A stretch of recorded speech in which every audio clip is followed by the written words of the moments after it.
কিভাবে সাফল্য অর্জন করবেন। আমি একটা পয়েন্ট আজকে উল্লেখ করে এই পয়েন্ট থেকে আলোচনা গুটিয়ে নিব ইনশাআল্লাহ। আমি জাস্ট একটা পয়েন্ট বলছি আপনাকে, সব কথা একদিনে বলা সম্ভব না। আল্লাহ রাব্বুল আলামিন বলেন কদ আফলাহা মান যাক্কাহা, সে ব্যক্তি সফল হয়ে গেছে যে ব্যক্তি তার আত্মাকে পরিশুদ্ধ করতে পেরেছে। ওয়া কদ খাবা মান দাসাহা, যে ব্যক্তি আত্মাকে পরিশুদ্ধ করতে পারে নাই সে ব্যক্তি ধ্বংস হয়ে গেছে। কিভাবে পরিশুদ্ধ করবেন? তিনটা হাদিস আপনাকে আগে শোনাই। এক, আল্লাহ রাব্বুল আলামিনের হাবিব মুহাম্মদ সাল্লাল্লাহু আলাইহি ওয়াসাল্লাম দরুদ পড়েন, বলেন সাল্লাল্লাহু আলাইহি ওয়াসাল্লাম। তিনি বলছেন যে আল্লাহর এমন কিছু বান্দা আছে যারা জান্নাতে প্রবেশ করবে যাদের অন্তরটা হবে পাখির মতো নরম। কার মতো? পাখির মতো। একটা হাদিস শুনলেন। 2 নম্বর হাদিস, আল্লাহর রাসূল সাল্লাল্লাহু আলাইহি ওয়াসাল্লাম বলছেন শহীদদের আত্মা যখন আল্লাহর কাছে পৌঁছায়, আল্লাহ রাব্বুল আলামিন সেই আত্মাগুলোকে সবুজ রঙের কিছু পাখির মধ্যে প্রদান করেন এবং সেই পাখিগুলো আরশের নিচে লণ্ঠন আছে এখানে বসে থাকে এবং তারা জান্নাতের যে কোনো জায়গায় যায়, ঘুরে খাবার খায়, আবার ফিরে আসে।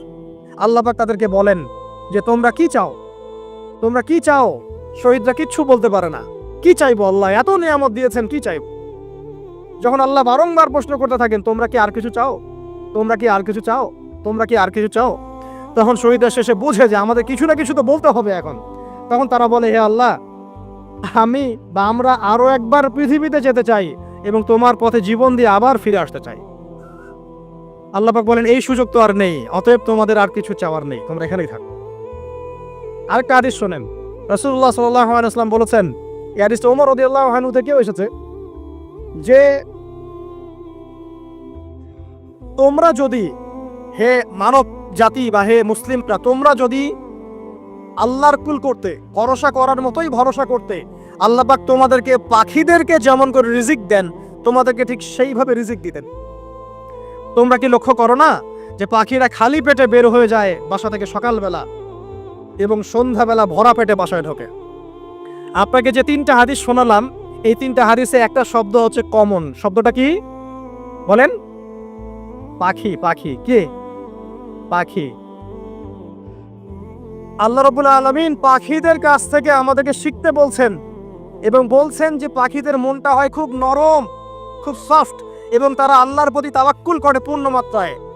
তারা সকালবেলা ভোরবেলা বের হয়ে যায় এবং সন্ধ্যাবেলা বাসায় ফেরে, খালি পেটে বের হয়, ভরা পেটে বাসায় ফেরে। এবং আল্লাহ পাক সবচেয়ে সম্মানিত মৌত যেটা শহীদের মৌত, সেই শহীদদের আত্মাকে আল্লাহ পাক পাখির রূপ দিবেন। তাহলে পাখিটার বিষয়ে একটা ফোকাস করার দরকার আছে না? আচ্ছা, এখানে আসেন। পাখির মন হচ্ছে নরম, মানে পাখির মনটা তাসকিয়া, আত্মশুদ্ধিতে পরিপূর্ণ। কদ আফলাহা মান যাক্কাহা, সে ব্যক্তি সফল হলো যার হৃদয়টা পবিত্র, নিষ্পাপ, নিষ্কলুষিত হলো, সে ব্যক্তি সফল হবে ইনশাআল্লাহ। একটা কাজ এখানে খেয়াল করেন, পাখিরা সকালবেলা ভোরবেলা বের হয় আর সন্ধ্যাবেলা বাসায় ফেরে। এখনকার মুসলিমদেরকে দেখবেন দুপুরবেলা ওঠে, রাত 3টায় ঘুমায়। কথা কি বুঝেন নাই? পাখির একদম ভোরবেলা উঠে যখন ফজরের আজান দিচ্ছে ঠিক তার আগ মুহূর্তে পাখির কিচিরমিচির শুনছেন, তার মানে নামাজের ওয়াক্ত প্রায় চলে যাচ্ছে, তার মানে তার আল্লাহ পাকের হুকুমের সাথেই জেগে ওঠে, সূর্য ডুবে তারা ডুবে যায়। ঠিক এরকম সুন্নত ছিল নবী সাল্লাল্লাহু আলাইহি ওয়াসাল্লামের এবং সাহাবায়ে কেরামের। আজকে 1400 বছর পর মুসলিম জাতি এই সুন্নাহ ভুলে গেছে। আর আমাদের সুন্নত দেখবেন, যদি কোনো রকম উঠেও ফেলি ফজরে, আবার 12টা পর্যন্ত ঘুম, আরো বেশি। আর এই যুব সমাজ যারা আছো তোমরা, কেউই 3টা-4টার আগে ঘুমায় বলে আমার মনে হয় না। অলওয়েজ অনলাইনে পড়ে আছে, টিকটক নিয়ে, ফেসবুক নিয়ে, গার্লফ্রেন্ডের সাথে চ্যাটিং। পাখির মতো হতে পারলে পরে মনটা তো নরম হবে, তারপরে না তাসকিয়া অর্জন হবে। পাখির রুটিনটা কি? ভোরবেলা বের হয় আর সন্ধ্যাবেলা বাসায় ঢোকে। অতএব আমরা যদি রাসূলুল্লাহ সাল্লাল্লাহু আলাইহি ওয়াসাল্লামের সুন্নাহ মতো ওই ভোরবেলা উঠতে পারি আর আর্লি নাইট ঘুমিয়ে যেতে পারি এবং সারাদিন যদি রাসূলের সুন্নাহগুলোর উপর আমল করতে পারি, তাসকিয়া অর্জন হবে ইনশাআল্লাহ। কথা বুঝতে পারছেন? 2, পাখির মতো নরম মন লাগবে। এখনকার আমরা যারা বেঁচে আছি আমাদের মনগুলো কঠিন। কেমন কঠিন? পাথরের মতো কঠিন। আমরা যখন দেখি একটা মাইয়াতকে নিয়ে যাওয়া হচ্ছে জানাজায়, আমাদের কোনো ফিলিংস কাজ করে না। জানাজা যাচ্ছে, জানাজায় দাঁড়িয়ে মোবাইলটা টিপাটিপি করছে, জানাজার সাথে চলছে, কোনো ফিকির নাই যে এই জানাজা আমার হবে কালকে, ওই মোবাইল টিপাটিপি করছে। আমি এমনও দেখেছি, দাফন করা হলো মাইয়াতকে, দাফন করার পরে চারপাশে মানুষজন জড়ো হয়ে গল্প করছে, ভাই আপনার ওই জমিটার কি খবর, আপনার ওইটার কি খবর, বিজনেস কেমন চলছে, চাকরি কি অবস্থা? এই যে মাইয়াতকে পাশে দাফন করলো, কোনো ফিলিংস নাই, কোনো ফিলিংস নাই। আমি আত্মশুদ্ধির কথা বলছি। আত্মশুদ্ধির জন্য আপনার মনটাকে পাখির মতো সফট নরম করতে হবে। যখন আপনি সফট নরম করবেন এবং আত্মশুদ্ধি অর্জন করবেন, তখন দুই ডানা মেলে আপনি আকাশে উঠতে পারবেন ইনশাআল্লাহ। আত্মশুদ্ধি অর্জন না করতে পারলে ডানা কেটে পড়ে যাবে, তখন আর আকাশে উঠতে পারবেন না। কোন আকাশে? ওই যে শহীদের রূহ যে আকাশে চলে গেছে, ওই আকাশ। অতএব মন কেন কঠিন হলো প্রিয় ভাই? এক নাম্বার কারণ, আমরা শিরকের পাপে লিপ্ত আছি। এক নাম্বার, শিরকের পাপে লিপ্ত থাকা অবস্থায় মুসলিমদের মনটা কঠিন হয়ে গেছে। আপনি কি মনে করছেন আমরা শিরক করি না? মুসলিমরাও কবর পূজা করে, দেখবেন মুসলিমরাও দেখবেন অনেক ক্ষেত্রে মাজার পূজা করছে। আমি বলিনি যে অলিয়া উলিয়ার মাজার জিয়ারত করা যাবে না, আমি কথা বলছি না, কিন্তু আপনি মৃত মানুষের কাছে আপনার ভালো মন্দ চাইতে পারেন না। কথা বুঝতে পারেন নাই? আমরা অবশ্যই অলিয়া উলিয়াদের কবর জিয়ারত করব।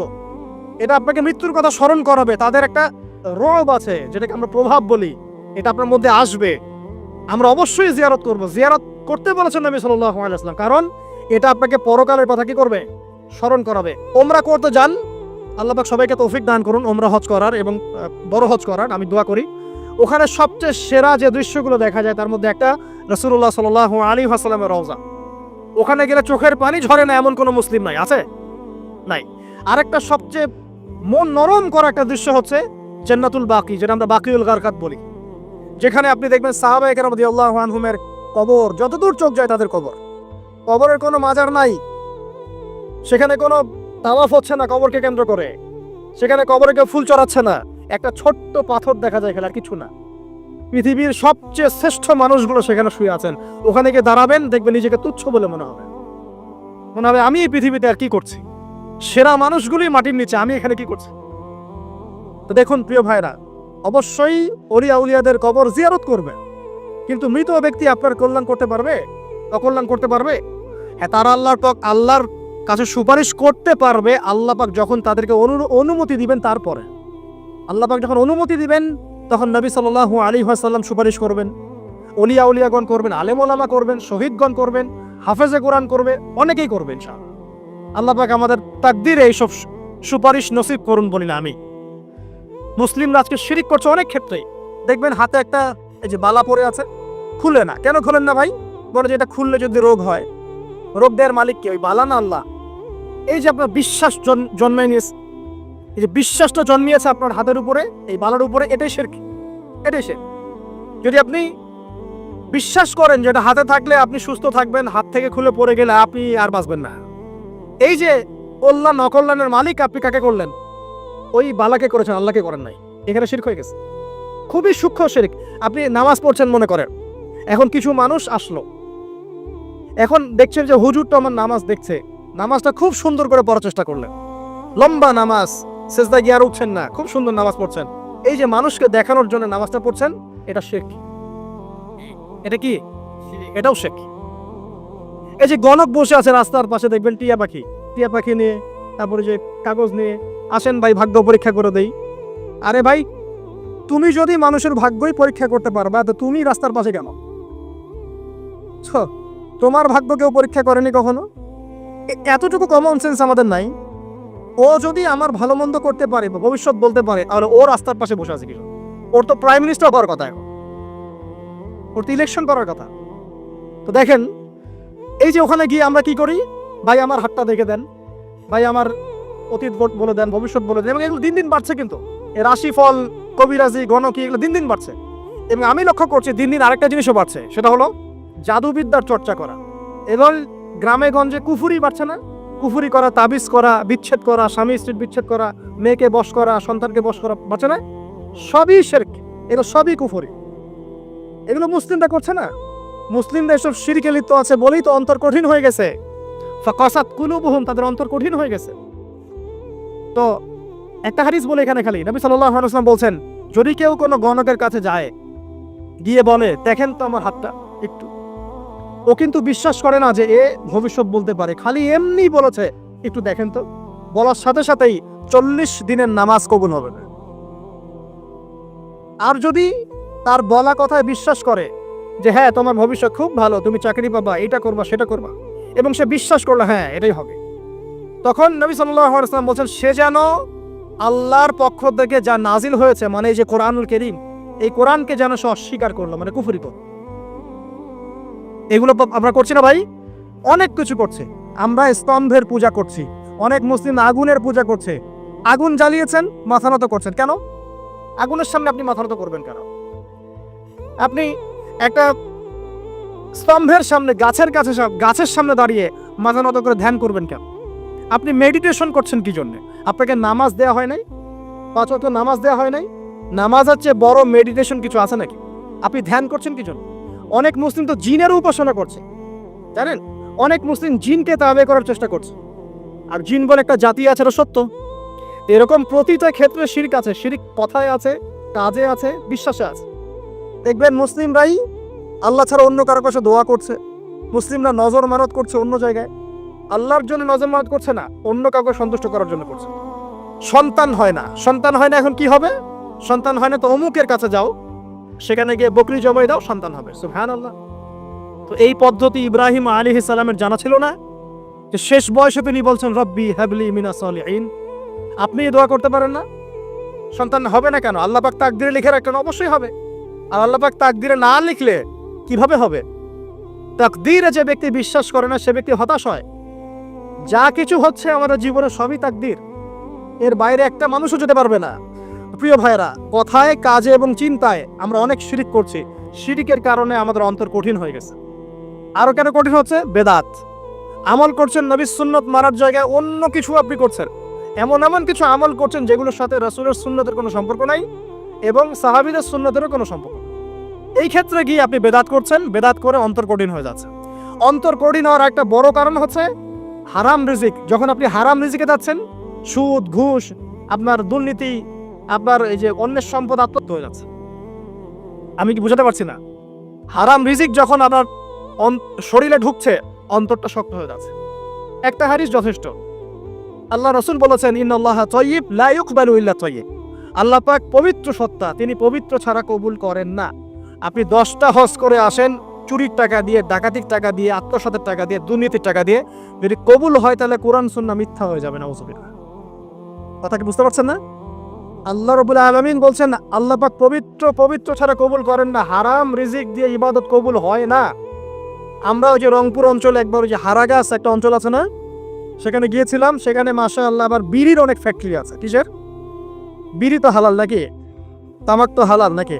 তো সেখানে বিড়ি ফ্যাক্টরির অনেক মালিক আছে এবং তারা মসজিদ কমিটির অনেক দায়িত্বপ্রাপ্ত আর কি। মুসলিমদের গায়রত তো এখন নাই, মুসলিম এদেরকে আবার মসজিদ কমিটির সদস্যও বানিয়েছে। তো এখন মসজিদ কমিটিতে এসে তার প্রভাবে ইমাম সাহেব টিকতে পারে না। দুইজন বলে নামাজের পর হাত তুলে দোয়া করতে হবে, দুইজন বলে করা যাবে না। ঠিক আছে? এই নিয়ে ক্যাচাল। এই ক্যাচাল হতে হতে দেখা গেল এক পর্যায়ে মারামারি পর্যন্ত হয়েছে। মসজিদ ভাগ হয়েছে, মারামারিও হয়েছে। তো সেখানে আমাকে দাওয়াত করেছিল যে ওয়াজ করার জন্য। তো দোয়া করার কথা বলছে। তাই আমি বললাম দোয়া করে লাভ কি? দোয়া করলেই বাকি, না করলেই বাকি, রিজিকটাই তো হারাম। আপনি তো তামাকের টাকা খাচ্ছেন, তামাক। আপনি মাদকের টাকা খাচ্ছে, এটা হালাল না হারাম? তো হারাম টাকা দিয়ে হাত তুলে দোয়া করলেই কি, না করলেই কি? দোয়া তো উঠছে না উপরে। আগে হারাম রিজিক ছাড়েন, তারপর দোয়া করুন। তো রিজিক হারাম হওয়ার কারণে আমাদের কি হচ্ছে? অন্তরটা কি হচ্ছে ভাই? কঠিন হচ্ছে। ওই পাখির মতো আর মুক্ত আকাশ উঠতে পারবে না। তারপরে সামনে যান, আরো কেন কঠিন হয়? বস্তুবাদিতা, দুনিয়া। সারাদিন দুনিয়ার ফিকির, দুনিয়ার চিন্তা, খাবো কি, করবো কি, ব্যাংক ব্যালেন্স, টাকা পয়সা, স্ট্যাটাস, সারাটা দিন দুনিয়ার দুনিয়া। ঘুম থেকে ওঠা থেকে নিয়ে শুরু করে ঘুমানো পর্যন্ত খালি দুনিয়া। যারা দুনিয়ার নেশায় মত্ত হয়ে আছে, এদের অন্তরটা কঠিন হয়ে যায়। এই অন্তরটা পাখির মতো হতে পারবে না। ঠিক আছে কথা? যারা দুনিয়ার নেশায় মত্ত হয়ে আছেন, এই অন্তরটা কঠিন হয়ে যাবে, পাখির মতো হতে পারবে না। তারপর কি? আরো সামনে যান।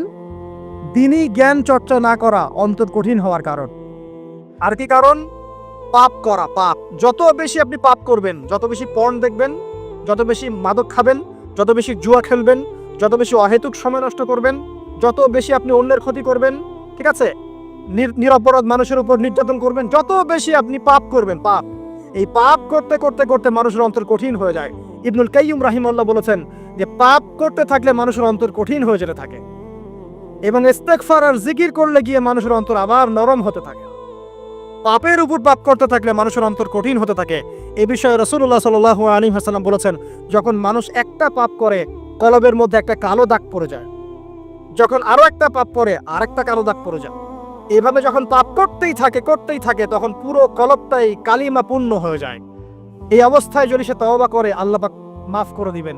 যদি এই অবস্থায় তার মৃত্যু হয়ে যায়, তার আত্মাটা থেকে দুর্গন্ধ বের হতে থাকে, যে আত্মাটা কবজ করতে পর্যন্ত মালাকুল মউত মানে ঘৃণা পোষণ করে। কথা কি বুঝতে পারছেন? যখন অন্তর পাপ করতে করতে কলুষিত হয়ে যাবে, ওয়াকাদ খাবা মান দাসাহা, যখন পাপ করতে করতে অন্তর কলুষিত হয়ে যাবে, তখন আপনার এই মালাকুল মউত পর্যন্ত ওই আত্মাটাকে বের করার সময় ঘৃণা করবে, দুর্গন্ধযুক্ত। আল্লাহ পাক আমাদেরকে পাপ থেকে বাঁচিয়ে রাখুন। আমি এরকম কিছু কাজ আছে, বস্তুবাদিতা, শিরক, বেদাত, হারাম রিজিক, সারাদিন দুনিয়ার ফিকির নিয়ে থাকা, ঠিক আছে, অন্যের ক্ষতি করা, পাপ কন্টিনিউয়াসলি করতে থাকা এবং দিন ছেড়ে দেওয়া, দিনের এলেম ছেড়ে দেওয়া, আল্লাহ পাকের আনুগত্য ছেড়ে দেওয়া, এই কাজগুলো করতে থাকলে মানুষের অন্তর কি হয়? কঠিন হয়ে যায়। এখন সলিউশন কি বলেন? 5 মিনিটে আমি সলিউশন বলছি, কেমন করে আপনি এটাকে নরম করবেন আর পরিশুদ্ধতা অর্জন করবেন এবং ওই পাখির মতো মুক্ত আকাশে উড়বেন। কিভাবে বলবো? 1 নাম্বার, অবশ্যই শিরক ত্যাগ করতে হবে। কি করতে হবে? শিরক ত্যাগ করতে হবে। আল্লাহ পাকের তাওহীদের উপর থাকতে হবে। আল্লাহ পাক তৌফিক দান করুন। লং কিছু বলার সময় নেই আমার হাতে, একটা বই বলছি, কিতাবুত তাওহীদ। কি নাম?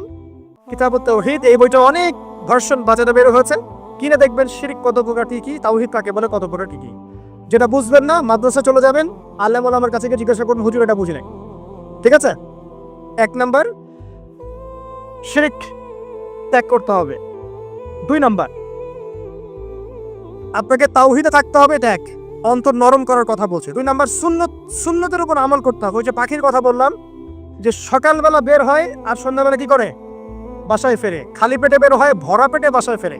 তার মানে আমাদেরকেও সকাল সন্ধ্যাটা কাটাতে হবে নবী সাল্লাল্লাহু আলাইহি ওয়াসাল্লামের সুন্নত অনুযায়ী। যখন তিনি ঘুমাতেন তখন ঘুমাবেন, যখন উঠতেন তখন উঠবে, বাকি কাজ যেমন করে করতেন তেমন করে করবে, তখন অন্তর ইনশাআল্লাহ নরম হয়ে যাবে। ঠিক আছে ভাই? 2। 3 নাম্বার, 5 ওয়াক্ত নামাজ জামাতে। নামাজ আপনাকে যে কোনো পাপ থেকে বাঁচাবে ইনশাআল্লাহ। ভাই জেনা করছেন, নামাজ পড়েন, তাও তওবা করে নামাজ পড়েন। আপনি হারাম অ্যাফেয়ার্স আছেন, হতাশ হয়েন না, নামাজ পড়েন। গুনাহ ছাড়তে পারছেন না, নামাজ পড়েন। সুদ খাচ্ছেন, নামাজ পড়েন। আপনি পতিতালয়ে গিয়েছেন, নামাজ পড়েন। বেপরদা চলছেন, তাও নামাজ পড়েন। আপনি অন্যের হক নষ্ট করেছেন, তাও নামাজ পড়েন। যে পাপই করেছেন, নামাজটা পড়েন। নামাজ আপনাকে সমস্ত পাপ থেকে বাঁচিয়ে রাখবে ইনশাআল্লাহ। ইনশাআল্লাহ আস্তে আস্তে ইনশাআল্লাহ দেখবেন সব পাপ থেকে আপনি দূরে চলে আসছেন ইনশাআল্লাহ তাআলা। 3 নাম্বার নামাজ। 4 নাম্বার, বেশি থেকে বেশি, শোনেন, বেশি থেকে বেশি পরকালের ফিকির করবেন। খালি পরকালের চিন্তা করবেন যে আমাকে মৃত্যুবরণ করতে হবে, কবরে যেতে হবে, পুলসিরাত পার হতে হবে, আল্লাহর সামনে দাঁড়াতে হবে। যত বেশি আপনি আল্লাহর ফিকির করবেন, পরকালের ফিকির করবেন, আপনার মনটা নরম হয়ে যাবে ইনশাআল্লাহ, মনটা শক্ত হবে না। 5 নাম্বার, মানুষের সাথে খুব বেশি মেলামেশা করবেন। মানুষের সাথে খুব বেশি মেলামেশা করলে ইবনুল কাইয়িম রাহিমাহুল্লাহ বলেছেন অন্তর কঠিন হয়ে যায়। কারণ মানুষ আপনাকে গীবত করাবে, হ্যাঁ, মানুষ খারাপ কাজে নিয়ে যাবে, বেফাস কথাবার্তা বলবেন, হয়তো বেফাস কাজ করবেন, ফুজুল কি বাদ করবেন। এগুলো করতে গিয়ে আপনি দেখবেন অন্তর কঠিন হয়ে গেছে। এত বেশি মানুষের সাথে মেলামেশার দরকার নাই, প্রয়োজন যতটুকু অতটুকু করবেন। ঠিক আছে? আল্লাহ পাক তৌফিক দান করুন, আমিন। কটা বললাম? 5। 6, আমার সবচেয়ে প্রিয় নসিহত, প্রত্যেক দিন মিনিমাম 1 ঘন্টা করে কোরআন তেলাওয়াত করবেন বুঝে। আমি বলিনি না বুঝে করলে কোনো নেকি হবে না, প্রত্যেক হরফে 10 নেকি হবেই হবে, কিন্তু আপনি করবেন বুঝে ইনশাআল্লাহ। যখন বুঝে আপনি প্রত্যেক দিন 1 পারা করে বা 1 ঘন্টা করে কোরআন তেলাওয়াত করবেন, আপনার কলিজা, আপনার কলব নরম হতে বাধ্য এবং আপনার অন্তরে আল্লাহ নূর নেমে আসবে ইনশাআল্লাহ। দেখবেন আপনার কলব থেকে সমস্ত এই যে পঙ্কিলতা, কলুষতা ইনশাআল্লাহ চলে যাবে ইনশাআল্লাহ তাআলা। 2টো জিনিস অন্তরকে পবিত্র করে ফেলে, এক হচ্ছে কোরআন তেলাওয়াত, আর এক হচ্ছে বেশি থেকে বেশি আল্লাহর জিকির এবং ইস্তেগফার। তো কোরআন তেলাওয়াত বাড়িয়ে দেন। আল্লাহ পাক সবাইকে কোরআন তেলাওয়াত করার তৌফিক দান করুন, আমিন। যারা শেখেন নাই আজকে ওয়াদা করেন এই কোরআন আপনারা বিশুদ্ধ করে পড়া শিখবেন, ওয়াদা করেন। আগামী রমজান আসার আগেই 1 খতম দেওয়া চাই, পারবেন? এবং কোরআনের চর্চা বাড়িয়ে দিবেন, প্রত্যেক দিন কিছু করেন না করেন কোরআন তেলাওয়াত করতে হবে। ঠিক আছে? আল্লাহ পাক তৌফিক এনায়েত করুন, আমিন। আর বুঝে পড়ার চেষ্টা করবে। একটা সহজ তাফসীর বলে দিই, মারিফুল কোরআন বাসায় আছে না? মারিফুল কোরআন তাফসীর ইবনে কাসির বাসায় নাই? জালালাইন বাসায় নাই? বাসায় নাই, কিনেন। সারাদিন তো অনেক টাকা পয়সা খরচ করছেন, 3টা তাফসীর কিনেন, জালালাইন কিনেন, মারিফুল কোরআন কিনেন, ইবনে কাসির কিনেন, বাসায় গিয়ে পড়া শুরু করেন। পারবেন না? যে আয়াতটা বুঝবেন না, ওলামায়ে কেরামের কাছে যাবেন, গিয়ে বলবেন হুজুর এটা বুঝি না, বুঝাই দেন। নিজে নিজে ব্যাখ্যা করতে যাবেন না। ব্যাখ্যা করলে দেখবেন এক যে পণ্ডিত বেড়েছে, কিছু পণ্ডিত কোরআন পড়ে বলে কোরআনই মানি, হাদিস মানি না। এরকম পণ্ডিত দেখেন নাই? কোরআনই মানি, হাদিস আর মানি না। কারণ আল্লাহ নাকি, নাউজুবিল্লাহ, কোরআনে নাকি আল্লাহ পাক হাদিস মানতে বলে নাই, ও নাকি পায় নাই। এই জন্য দেখলাম সুবহানাল্লাহ, নামাজ পড়তেছে, কোরআন থেকে নামাজ পড়তেছে, হাদিসের কোনো হেদায়েত নিবে না। মানে কিরকম, যে হাত আবার ঠিকই বাঁধতেছে, হাত বাঁধতেছে, রুকু করতেছে, সেজদা করতেছে, এগুলো আবার কোথায় পাইলো আল্লাহ ভালো জানে। হাত এভাবে বাঁধতেছে, এভাবে হাতটা বাঁধা কোরআনে কোথায় আছে আমি পাইলাম না কোথাও। ঠিক আছে, হাদিস ছাড়া কি এগুলো আসবে? হাত বাঁধলো, সেজদায় গিয়ে সুবহান রাব্বিয়াল আ'লা বলছে না, বলছে আসলামতু লিরাব্বিল আলামিন। এটা কোরআন থেকে বলছে। অথচ নবী সাল্লাল্লাহু আলাইহি ওয়াসাল্লাম হাদিস থেকে বলছেন সুবহান রাব্বিয়াল আ'লা, সুবহুন কুদ্দুসুন রব্বুল মালাইকাতি ওয়ার রূহ, সুবহানাকা আল্লাহুম্মা রাব্বানা ওয়া বিহামদিকা আল্লাহুম্মা ইগফির। এগুলো নাই, ও বলছে আসলামতু লিরাব্বিল আলামিন। মানে কোরআন মানি, হাদিস মানি না। এত বেশি পণ্ডিত হওয়ার দরকার নাই। এরা চিচড়া পাকা টাইপের পণ্ডিত। ওমর রাদিয়াল্লাহু আনহুর যুগে বেঁচে থাকলে এদেরকে পিটাই সোজা করে ফেলাইতো। ইসলামী শুরু করছে, কোরআন মানি, হাদিস মানি না। আল্লাহ পাক কোরআনে বলছে ওয়া মা আতাকুমুর রাসূলু ফাখুযু, রাসূল যা দিয়েছেন তা গ্রহণ করো। ওয়া মা নাহাকুম আনহু ফান্তাহু, রাসূল যা নিষেধ করছেন দূরে থাকো। রাসূল যা দেন সেটা হাদিস না, রাসূল যা দেন সেটা সুন্নাহ না। সুন্নাহ তো সে মানেই না, আলটিমেটলি সে কোরআনই মানে না। তো আসল কথা হচ্ছে এইসব ফিতনা থেকে বেঁচে থাকবেন, কোরআন তেলাওয়াত বাড়িয়ে দেন। কয়টা বলছি? 5টা, 6টা। 7 নাম্বার, বেশি থেকে বেশি ইস্তেগফার সারাদিন পড়বেন। আস্তাগফিরুল্লাহ ওয়া আতুবু ইলাইহি, আস্তাগফিরুল্লাহ ওয়া আতুবু ইলাইহি, আস্তাগফিরুল্লাহাল্লাযী লা ইলাহা ইল্লা হুয়াল হাইয়ুল কাইয়্যুম ওয়া আতুবু ইলাইহি। প্রত্যেকদিন পড়তে হবে 100 বার করে। কতবার করে? 100 বার। 8 নাম্বার, বেশি বেশি আল্লাহর জিকির, চলতে ফিরতে জিকির। সুবহানাল্লাহ, আলহামদুলিল্লাহ, লা ইলাহা ইল্লাল্লাহ, আল্লাহু আকবার, লা হাওলা ওয়ালা কুওয়াতা ইল্লা বিল্লাহ। বলবেন হাসবুনাল্লাহু ওয়া নি'মাল ওয়াকিল। ঠিক আছে? সুবহানাকা আল্লাহুম্মা রাব্বানা ওয়া বিহামদিকা আল্লাহুম্মা ইগফিরলি, সুবহানাল্লাহি ওয়া বিহামদি আদাদা খালকি ওয়া রিদা নাফসি ওয়া জিনাতা আরশি ওয়া বিদাদা কালিমাতি। যত জিকির আছে সব করবেন, জিকির বাড়াবেন। যত জিকির বাড়াবেন অন্তর পরিশুদ্ধ হবে ইনশাআল্লাহু আযজা ওয়া জাল। কয়টা বলছে? 8। আর 2টা বলি। 9, অন্যের হক নষ্ট করবেন না। অন্যের হক নষ্ট করলেই মন কঠিন হয়ে যাবে। অন্যের হক নষ্ট করবেন না, বরং মানবতার কল্যাণে কাজ করেন। যে কাজগুলো মানব সেবামূলক সেগুলো করেন। রক্তদান কর্মসূচি করেন, গাছ লাগান, এতিমের মাথায় হাত বোলান, বিধবার খোঁজ খবর নেন। ঠিক আছে? মেয়েদের সেলাই মেশিন কিনে দেন, মানুষের উপকারে কাজ করেন। দেখবেন আপনার মনটা নরম হয়ে যাবে। যার মন নরম এবং যার মনের মধ্যে সততা আছে, আল্লাহ পাক ইনশাআল্লাহ সেখানে অবশ্যই হেদায়েত ঢালবে ইনশাআল্লাহ।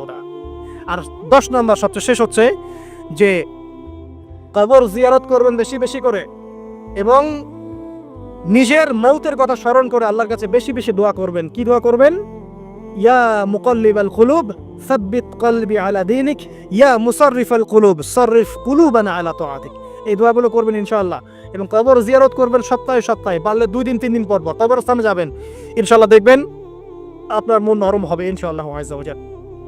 এখনকার সভ্যতা এসে কবরস্থানকে সমাজ থেকে দূরে সরিয়ে দিয়েছে। অথচ আগে মুসলিমদের কবরস্থান ছিল মসজিদের পাশে। 5 ওয়াক্ত নামাজ পড়তো, কবর জিয়ারত করে বাসায় যেত। 5 ওয়াক্ত নামাজ পড়তে আসতো, কবরকে দেখতো, পরকালে করা স্মরণ হতো। এখন কবরস্থান ওই যে দূরে, সারা জীবনে একবার যায় কিনা সন্দেহ আছে। এই 10টা কাজ যদি আপনারা করতে পারেন ইনশাআল্লাহ তাআলা, আমাদের কলবটা ইনশাআল্লাহ নরম হবে, আত্মশুদ্ধি অর্জিত হবে। আর এগুলোর পাশাপাশি অবশ্যই আল্লাহওয়ালা, আত্মশুদ্ধিওয়ালা মানুষের সোহবতে গিয়ে থাকবে। আল্লাহওয়ালা, আত্মশুদ্ধিওয়ালা মানুষের সোহবতে গিয়ে থাকলে তাদেরকে দেখেই দেখবেন মনটা নরম হয়ে যাবে ইনশাআল্লাহ। ইলমি পরিবেশে থাকেন, দিনী পরিবেশে থাকেন, আমর বিল মারুফ নাহি আনিল মুনকারে কাজ করেন। 3 দিন 7 দিন 40 দিন যতদিন পারেন আল্লাহর পথে সময় লাগান, সময় লাগান। আমি এটাকে আপনার আত্মশুদ্ধির জন্য বলছি, এটা একমাত্র পদ্ধতি আত্মশুদ্ধির, এটা বলছি না। এখানে গেলে আপনি ইনশাআল্লাহ আপনার ইসলাহ এবং সংশোধনের জন্য কাজ করতে পারবেন। আল্লাহ রাব্বুল আলামিন আমাদের সবার কলবগুলোকে পরিচ্ছন্ন করুন। আল্লাহ পাক আমাদের সবাইকে শিরকের পথ থেকে বাঁচিয়ে রাখুন, হৃদয় কঠিন হওয়া থেকে বাঁচিয়ে রাখুন। আল্লাহ পাক আমাদেরকে বেশি থেকে বেশি কোরআন তেলাওয়াত করার তৌফিক দান করুন, দ্বীনি জ্ঞান চর্চা করার তৌফিক দান করুন। আল্লাহ পাক আমাদের সবাইকে হারাম রিজিক, জেনা, সুদ, ঘুষ থেকে বাঁচিয়ে রাখুন। আল্লাহ পাক আমাদেরকে পরকালীন চেতনায় এই দুনিয়ার জীবন কাটানোর তৌফিক এনায়েত করুন, আমিন। আমার সাথে আবার তওবা করেন, সারা জীবন সুদ খাবো না ইনশাআল্লাহ। নবী সাল্লাল্লাহু আলাইহি ওয়াসাল্লাম 4 শ্রেণীর মানুষকে অভিশাপ করেছেন। 1 শ্রেণী যে সুদ খায়, 2 নাম্বার যে দেয়, 3 নাম্বার যে সাক্ষী থাকে, 4 নাম্বার যে লিখে রাখে। এখন আপনি বলেন এই পুরো মনিটরি সিস্টেমের মধ্যে এই 4 শ্রেণীর মানুষ আছে না? কোনো না কোনোভাবে আমরা এর সাথে সম্পৃক্ত নই কি? সম্পৃক্ত। অতএব আল্লাহর এই বাণীকে যদি ভয় করেন, কোন বাণী? আল্লাহ পাক বলছেন, ইয়া আইয়ুহাল্লাযীনা আমানু হে মুমিনগণ ইত্তাকুল্লাহ, তোমরা আল্লাহকে ভয় করো। ওয়া যারু মা বাকিয়া মিনার রিবা ইন কুনতুম মুমিনিন, তোমরা সুদের অবশিষ্ট অংশগুলো ছেড়ে দাও যদি প্রকৃতপক্ষে তোমরা মুমিন হয়ে থাকো। ওয়া ইল্লাম তাফআলু, তোমরা যদি সুদ না ছাড়ো, আল্লাহর হুঁশিয়ারি শোনেন, যদি তোমরা সুদ না ছাড়ো, ফাযানু বিহারবিন মিনাল্লাহি ওয়া রাসূলিহি, আর আল্লাহ এবং তার রাসূলের সাথে যুদ্ধের ঘোষণা শুনে রাখো। আল্লাহ এবং তার রাসূলের বিপক্ষে যুদ্ধ করে কেউ জান্নাতে যাবে? কেউ কবরের আযাব থেকে বাঁচতে পারবে? কেউ হাউজে কাউসারের পানি পাবে? আল্লাহ এবং তার রাসূলের সাথে যুদ্ধ করে কেউ টিকতে পারবে? আপনার কি তাই মনে হয়? যদি মনে হয় তাহলে দিব্যি সুদ খান, কোনো সমস্যা নাই।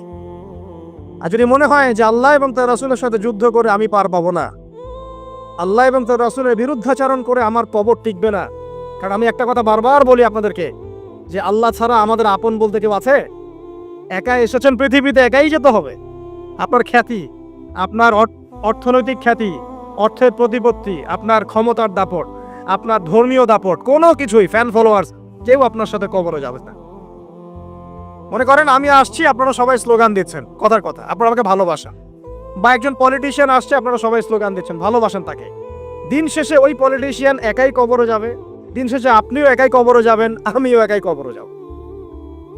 আলটিমেটলি কি হলো? দুনিয়া এবং আখেরাতে আল্লাহ ছাড়া প্রকৃত বন্ধু আমাদের কেউ নাই, প্রকৃত মওলা কেউ নাই। সেই আল্লাহ এবং তার রাসূলের বিরুদ্ধাচরণ করে কেউ তার সাথে যুদ্ধ করে কবরে পার পাবে, এমনটা ভাবা বোকামি নয় কি? আল্লাহ পাক আমাদেরকে বোঝার তৌফিক দান করুন। এটা সেই যুগ যে যুগে মানুষ আল্লাহর হারামগুলোকে হালাল করে নিচ্ছে। মাদকদ্রব্য হালাল না হারাম? এখন দেখবেন মেজরিটি সংখ্যক মানুষ মাদকদ্রব্যের সাথে সংশ্লিষ্ট হয়ে গেছে। স্পেশালি বর্ডার এলাকা যেগুলো আছে বাংলাদেশের, সেই বর্ডার এলাকাগুলোতে দিব্যি রমরম ব্যবসা চলছে, মাদকের দিব্যি ব্যবসা চলছে। এবং যারা মাদক খাচ্ছে এরা মুসলিম, তারা হয়তো এই হাদিস জানে না। আল্লাহ পাক ওদের কানের মধ্যে আমার এই হাদিস যেন পৌঁছে দেন। আমিন। নবী সাল্লাল্লাহু আলাইহি ওয়াসাল্লাম বলেছেন, আমি মেরাজের রাতে যখন গিয়েছি তখন এক শ্রেণীর মানুষকে দেখেছি, ওদেরকে শাস্তি দেয়া হচ্ছে। কি শাস্তি? জাহান্নামীদের রক্ত এবং পুঁজ ওদেরকে খেতে দেয়া হচ্ছে। জিবরাইল আলাইহিস সালামকে জিজ্ঞাসা করা হলো যে এরা কারা? তিনি বললেন, এরা আপনার উম্মতের সেই সব ব্যক্তি যারা মাদকদ্রব্য সেবন করত।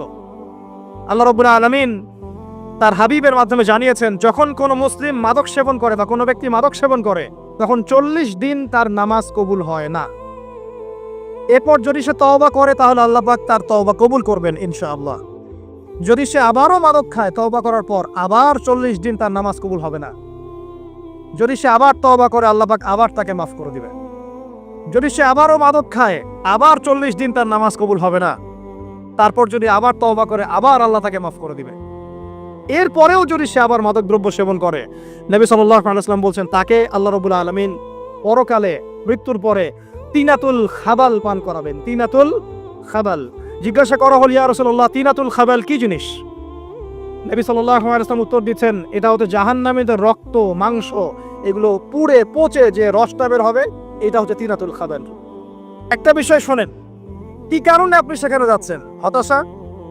হতাশা, অথবা সঙ্গদোষ, অথবা পারিবারিক চাপ, অথবা যে গার্লফ্রেন্ড ছেড়ে চলে গেছে, এই তো বিষয়গুলো। কি কারণে মানুষ মাদকের কাছে যায়? কেন যায়? কারণটা কি? আমরা যখন ফিলোসফি পড়তাম তখন একটা তত্ত্ব পড়ানো হয়েছে আমাদেরকে। তত্ত্বটার নাম হচ্ছে কার্যকারণ তত্ত্ব। মানে প্রত্যেকটা কাজের পিছনে একটা কারণ থাকে, ঠিক আছে? এই যে মুসলিমরা নামাজ পড়ে কেন? আল্লাহর জন্য। মুসলিমরা যাকাত দিবে কেন? আল্লাহকে সন্তুষ্ট করার জন্য। মুসলিমরা প্রতিটা কাজ কেন করে? পরকালের স্বার্থে। পরকালের স্বার্থ নাই, আমি নাই। যে কাজে পরকালের স্বার্থ নাই সে কাজে মুসলিমরা নাই।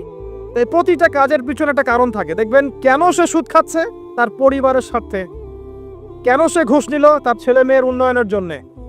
কেন সে দুর্নীতি করছে? বিকজ সম্পত্তি অর্জন করে সে তার ভবিষ্যৎ প্রজন্মকে সিকিউর করতে চায়। কেন সে মাদক খেলো? ওই যে গার্লফ্রেন্ড ছেড়ে চলে গেছে তাই। কেন মাদক খেলো? ওই যে এক বন্ধু মাদক খায়, সে ডাকছে, আয় একটা টান দে, সঙ্গদোষ। কেন সে মাদক খেলো? পরিবারের চাপ, হতাশা। কেন মাদক খাচ্ছে? চাকরি পায় না, বেকার, মাদক খাচ্ছে। মানে মেন্টাল চাপগুলো নিতে পারছে না, সে মাদক খাচ্ছে। সবচেয়ে বেশি মানসিক চাপ কাদের উপর আসে জানেন? 1 নম্বর নবীগণের উপরে, 2 নম্বর আল্লাহর সৎ বান্দাদের উপরে, তারপর যার ইমান যত উঁচু তার উপর মানসিক চাপ তত বেশি আসে। এখন যদি মানসিক চাপের সলিউশন মাদকই হবে, তাহলে তো আমাদেরই মাদক খাওয়া দরকার ছিল, নাউজুবিল্লাহ। আর আমরা যে পরিমাণ মানসিক চাপ ফেস করি এটা চিন্তাই করতে পারবেন না। যে যত বড় দায়িত্বশীল যারা পলিটিশিয়ান ওদেরকে জিজ্ঞাসা করবে তারা কি পরিমাণ মানসিক চাপ নিয়ে ঘোরে। আপনার কাছে মনে হচ্ছে যে একটা ক্ষমতা পেয়েছেন, খুব মানে উনি অনেক বড় ক্ষমতাধর, উনি অনেক ভালো আছেন, উনি মোটেই ভালো নাই। ওনাকে জিজ্ঞাসা করেন, উনি মোটেই ভালো নাই। এই মানুষের যে পেরেশানি, যে চাপ, এগুলো নিতে নিতে তার স্ট্রোক হয়ে যাচ্ছে, হার্ট স্ট্রোক হচ্ছে, ডায়াবেটিস হচ্ছে, হাই ব্লাড প্রেশার, ইসিজি করো দেখবেন। এ কারণে মানসিক চাপটা রিলিজ করতে হবে, তাই তো? এই মানসিক চাপ রিলিজ করতে গেলে মাদকই সলিউশন নয়। সলিউশনটা কি? এই যে আমার হাতে এখানে আছে একটা কোরআন। মানসিক চাপ থেকে আপনাকে মুক্তি দিবে আল কোরআনুল কারীম, আর কিচ্ছু না। আরেকটা বিষয় কোরআনের সাথে, সেটা হলো প্রথমে বলেছি 5 ওয়াক্ত নামাজ। আপনি ওযু করে সুন্দর করে 5 ওয়াক্ত নামাজ জামাতে পড়বেন, ডেইলি 1 ঘন্টা করে কোরআন তেলাওয়াত করবেন, সময় পেলে একটু হাদিস পড়বেন, 2-4 টাকা দান সদকা করবেন, ভালো কাজের সাথে থাকবেন, অন্যায় কাজে যাবেন না, ইসলামকে এগিয়ে নেওয়ার জন্য আমর বিল মারুফ নাহি আনিল মুনকারের কাজ করবেন। আপনার চেয়ে সুখী কোনো মানুষ পৃথিবীতে নাই। আপনাকে আমি দেখাচ্ছি, সূরা কাহফ খুলে দেখেন। যুলকারনাইন একজন বাদশা, তিনি মাশরিক মাগরিব সব জয় করেছেন, মানে পূর্ব পশ্চিম পুরোটাই তার রাজত্ব। এত দাপট ছিল সেই বাদশার যে যেদিক দিয়ে যাবে সেনাবাহিনী নিয়ে সেদিকটাই জয় করে ফেলবে, সুবহানাল্লাহ। এবং তিনি উদ্ধত অহংকারী ছিলেন না, তিনি আল্লাহর অনুগত বান্দা ছিলেন। একটা কওমের মধ্যে গেলেন, সেই কওমটা ছিল পাহাড়ের মাঝখানে, 2 পাহাড়ের মাঝখানে। এখন ওই কওম তাকে বলছে, ইয়া যুলকারনাইন, হে যুলকারনাইন, ইন্না ইয়াজুজ ওয়া মাজুজ মুফসিদুনা ফিল আরদ। ভালো করে বোঝেন, হে যুলকারনাইন, নিশ্চয়ই ইয়াজুজ আর মাজুজ এই 2 শ্রেণীর মাখলুক, তারা পৃথিবীতে ফাসাদ সৃষ্টি করে বেড়াচ্ছে। কি করছে? সারা পৃথিবীতে ফাসাদ সৃষ্টি করে বেড়াচ্ছে। ফাহাল নাজআলু লাকা খরজান আলা আন তাজআলা বাইনানা ওয়া বাইনাহুম সাদ্দা।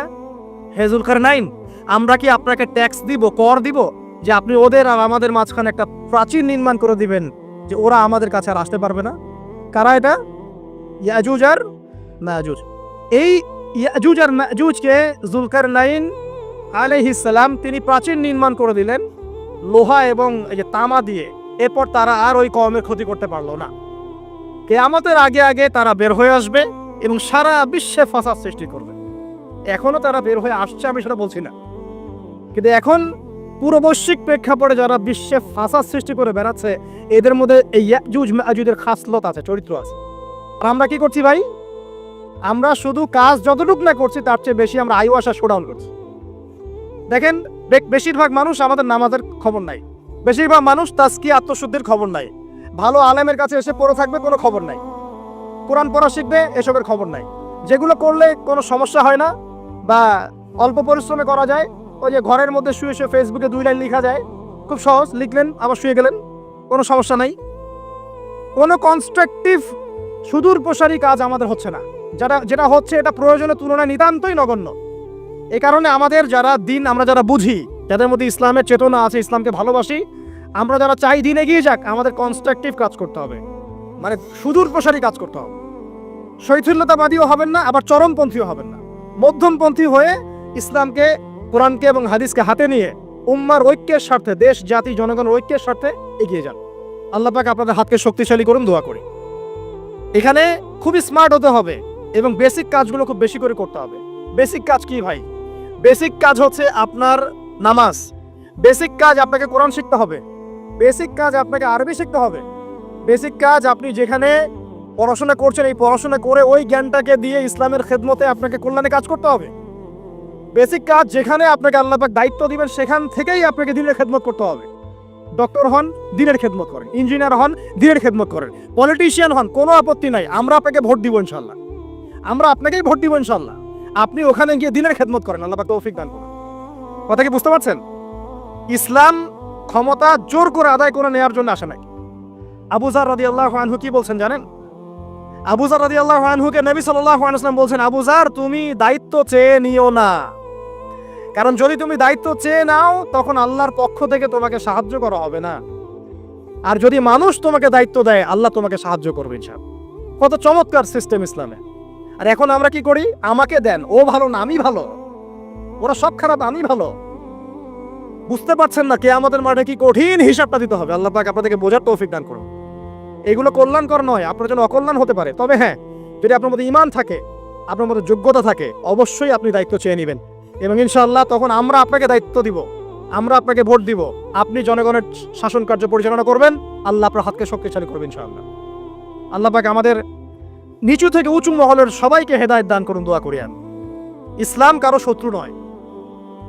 মুসলিমের রক্ত ঝরানোর জন্য, কল্লা কাটার জন্য আমরা কিন্তু পৃথিবীতে আসি নাই।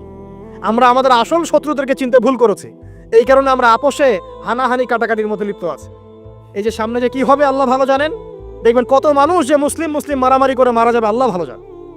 এগুলো কাম্য নয়। আল্লাহ পাক আমাদেরকে বোঝার তৌফিক দান করুন। দেখুন ভাই, এই যুগের কথা বলতে গিয়ে এখানে আসলাম।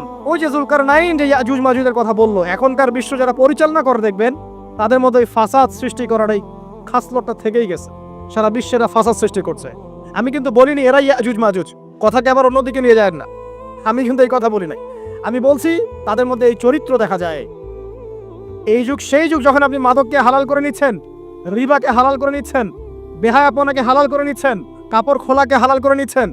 আপনি মুসলিম হয়েও দেখবেন শিরকে লিপ্ত আছেন। সুন্নতে লেবাস আছে কিন্তু আকীদার মধ্যে বেদাত থেকে গেছে।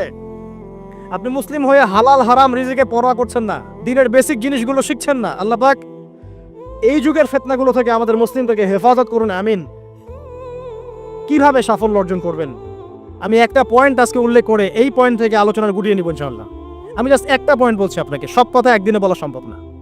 আল্লাহ রাব্বুল আলামিন বলেন কদ আফলাহা মান যাক্কাহা, সে ব্যক্তি সফল হয়ে গেছে যে ব্যক্তি তার আত্মাকে পরিশুদ্ধ করতে পেরেছে। ওয়া কদ খাবা মান দাসাহা, যে ব্যক্তি আত্মাকে পরিশুদ্ধ করতে পারে নাই সে ব্যক্তি ধ্বংস হয়ে গেছে। কিভাবে পরিশুদ্ধ করবেন? তিনটা হাদিস আপনাকে আগে শোনাই। এক, আল্লাহ রাব্বুল আলামিনের হাবিব মুহাম্মদ সাল্লাল্লাহু আলাইহি ওয়াসাল্লাম দরুদ পড়েন, বলেন সাল্লাল্লাহু আলাইহি ওয়াসাল্লাম। তিনি বলছেন যে আল্লাহর এমন কিছু বান্দা আছে যারা জান্নাতে প্রবেশ করবে যাদের অন্তরটা হবে পাখির মতো নরম। কার মতো? পাখির মতো। একটা হাদিস শুনলেন। 2 নম্বর হাদিস, আল্লাহর রাসূল সাল্লাল্লাহু আলাইহি ওয়াসাল্লাম বলছেন শহীদদের আত্মা যখন আল্লাহর কাছে পৌঁছায়, আল্লাহ রাব্বুল আলামিন সেই আত্মাগুলোকে সবুজ রঙের কিছু পাখির মধ্যে প্রদান করেন এবং সেই পাখিগুলো আরশের নিচে লণ্ঠন আছে এখানে বসে থাকে এবং তারা জান্নাতের যে কোনো জায়গায় যায়, ঘুরে খাবার খায়, আবার ফিরে আসে। আল্লাহ পাক তাদেরকে বলেন যে তোমরা কি চাও, তোমরা কি চাও? শহীদরা কিচ্ছু বলতে পারে না। কি চাইবো? আল্লাহ এত নিয়ামত দিয়েছেন, কি চাইব? যখন আল্লাহ বারংবার প্রশ্ন করতে থাকেন তোমরা কি আর কিছু চাও, তোমরা কি আর কিছু চাও, তোমরা কি আর কিছু চাও, তখন শহীদরা শেষে বুঝে যে আমাদের কিছু না কিছু তো বলতে হবে এখন। তখন তারা বলে হে আল্লাহ, আমরা আরো একবার পৃথিবীতে যেতে চাই এবং তোমার পথে জীবন দিয়ে আবার ফিরে আসতে চাই। আল্লাহ পাক বলেন এই সুযোগ তো আর নেই, অতএব তোমাদের আর কিছু চাওয়ার নেই, তোমরা এখানেই থাকো। আরেকটা হাদিস শোনেন, রাসূলুল্লাহ সাল্লাল্লাহু আলাইহি ওয়াসাল্লাম বলেছেন, এই হাদিসটা ওমর রাদিয়াল্লাহু আনহু থেকেও এসেছে, যে তোমরা যদি, হে মানব জাতি বা হে মুসলিমরা, তোমরা যদি আল্লাহর কুল করতে, ভরসা করার মতোই ভরসা করতে, আল্লাহ পাক তোমাদেরকে পাখিদেরকে যেমন করে রিজিক দেন তোমাদেরকে ঠিক সেইভাবে রিজিক দিতেন। তোমরা কি লক্ষ্য করো না যে পাখিরা খালি পেটে বের হয়ে যায় বাসা থেকে সকালবেলা এবং সন্ধ্যাবেলা ভরা পেটে বাসায় ঢোকে? আপনাকে যে 3টা হাদিস শোনালাম এই 3টা হাদিসে একটা শব্দ হচ্ছে কমন। শব্দটা কি বলেন? পাখি। পাখি কে? পাখি। আল্লাহ রাব্বুল আলামিন পাখিদের কাছ থেকে আমাদেরকে শিখতে বলছেন এবং বলছেন যে পাখিদের মনটা হয় খুব নরম, খুব সফট এবং তারা আল্লাহর প্রতি তাওয়াক্কুল করে পূর্ণ মাত্রায়।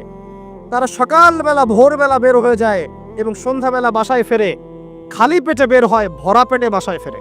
এবং আল্লাহ পাক সবচেয়ে সম্মানিত মৌত যেটা শহীদের মৌত, সেই শহীদের আত্মাকে আল্লাহ পাক পাখির রূপ দিবেন। তাহলে পাখিটার বিষয়ে একটা ফোকাস করার দরকার আছে না? আচ্ছা, এখানে আসেন। পাখির মন হচ্ছে নরম, মানে পাখির মনটা তাসকিয়া, আত্মশুদ্ধিতে পরিপূর্ণ। কদ আফলাহা মান যাক্কাহা, সে ব্যক্তি সফল হলো যার হৃদয়টা পবিত্র, নিষ্পাপ, নিষ্কলুষিত হলো, সে ব্যক্তি সফল হবে ইনশাআল্লাহ। একটা কাজ এখানে খেয়াল করেন, পাখিরা সকালবেলা ভোরবেলা বের হয় আর সন্ধ্যাবেলা বাসায় ফেরে। এখনকার মুসলিমদেরকে দেখবেন দুপুরবেলা ওঠে, রাত 3টায় ঘুমায়। কথা কি বুঝেন নাই? পাখির একদম ভোরবেলা উঠে যখন ফজরের আজান দিচ্ছে ঠিক তার এক মুহূর্তে পাখির কিচিরমিচির শুনছেন, তার মানে নামাজের ওয়াক্ত প্রায় চলে যাচ্ছে। তার মানে তার আল্লাহ পাকের হুকুমের সাথেই জেগে ওঠে, সূর্য ডুবে তারা ডুবে যায়। ঠিক এরকম সুন্নত ছিল নবী সাল্লাল্লাহু আলাইহি ওয়াসাল্লামের এবং সাহাবায়ে কেরামের। আজকে 1400 বছর পর মুসলিম জাতি এই সুন্নাহ ভুলে গেছে। আর আমাদের সুন্নত দেখবেন, যদি কোনো রকম উঠেও ফেলি ফজরে, আবার 12টা বন্ধ ঘুম আরো বেশি। আর এই যুব সমাজ যারা আছো তোমরা, কেউই 3টা-4টার আগে ঘুমায় বলে আমার মনে হয় না। অলওয়েজ অনলাইনে পড়ে আছে, টিকটক নিয়ে, ফেসবুক নিয়ে, গার্লফ্রেন্ডের সাথে চ্যাটিং।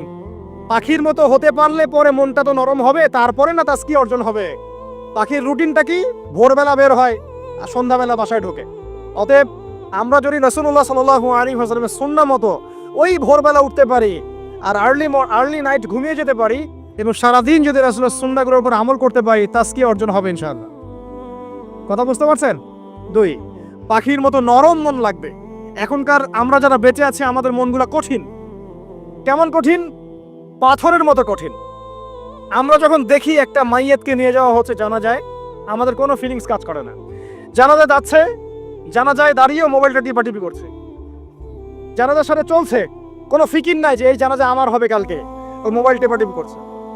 আমি এমনও দেখেছি, দাফন করা হলো মাইয়াতকে, দাফন করার পরে চারপাশে মানুষজন জড়ো হয়ে গল্প করছে, ভাই আপনার ওই জমিটার কি খবর, আপনার ওইটার কি খবর, বিজনেস কেমন চলছে, চাকরির কি অবস্থা। এই যে মাইয়াতকে পাশে দাফন করলো, কোনো ফিলিংস নাই, কোনো ফিলিংস নাই। আমি আত্মশুদ্ধির কথা বলছি। আত্মশুদ্ধির জন্য আপনার মনটাকে পাখির মতো সফট নরম করতে হবে। যখন আপনি সফট নরম করবেন এবং আত্মশুদ্ধি অর্জন করবেন, তখন 2 ডানা মেলে আপনি আকাশে উঠতে পারবেন ইনশাআল্লাহ। আত্মশুদ্ধি অর্জন না করতে পারলে ডানা কেটে পড়ে যাবে, তখন আর আকাশে উঠতে পারবেন না। কোন আকাশে? ওই যে শহীদের রূহ যে আকাশে চলে গেছে, ওই আকাশ। অতএব মন কেন কঠিন হলো প্রিয় ভাই? 1 নাম্বার কারণ, আমরা শিরকের পাপে লিপ্ত আছি। 1 নাম্বার, শিরকের পাপে লিপ্ত থাকা অবস্থায় মুসলিমদের মনটা কঠিন হয়ে গেছে।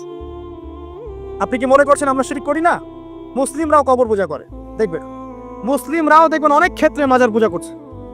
আমি বলিনি যে অলিয়া উলিয়ার মাজার জিয়ারত করা যাবে না, আমি কথা বলছি না।